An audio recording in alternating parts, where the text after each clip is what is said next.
the kingdom, as it were, feels very much a part of what's happening here today.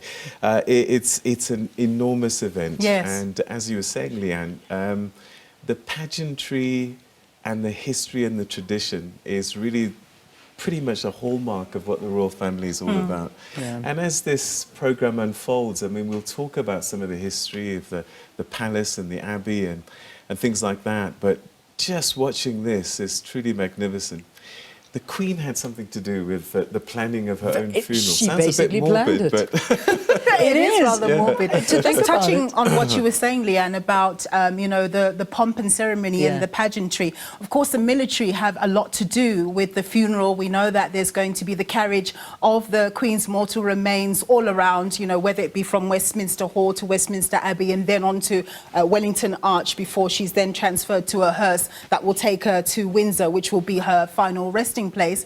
But of course, we know that the royal family has a massive history with the military, and the Queen herself actually did serve during one of the world wars, although briefly. So she has always had a passion for the military and was very involved with that. Can I tell you quite an interesting thing as I was listening last night to, you know, so much commentary that was taking place about this. So in previous years, many, many years ago, the horses used to actually carry the coffin on, you know, on the carriage. Then what they realized is that in the cold weather, the horses couldn't handle it, and it was just too much for them.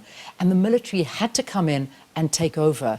And from that moment onwards, it was decided that the military would be in charge of that procession. But previous to that, it had actually fallen that that would be how it would run. But then it was just realized that they couldn't rely too much on the horses and the weather or whatever it was, or what time of the year it was. It was quite fascinating that that was how the shift happened. So there just seems to be reasoning and rationale behind everything that is planned to the millisecond. And we've seen that over the last 10 days. And it will run like clockwork. And processions coming into the shot there that you can see. And we'll be introducing a lot of the people that we're seeing, and there'll be readings and speeches during the course of the funeral.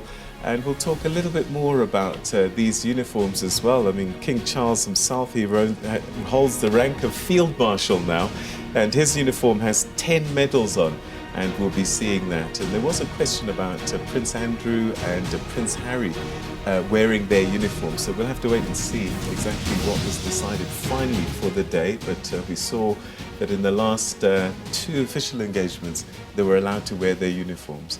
So uniform, very much a part of the celebration of the royal family and marking it. Indeed. All right, and of we'll course, take a Prince look Harry. at that after a quick break. Got to add Prince Harry in before we go, because I think a lot of people are waiting to see what Prince Harry is going to be wearing, with all the controversy around that.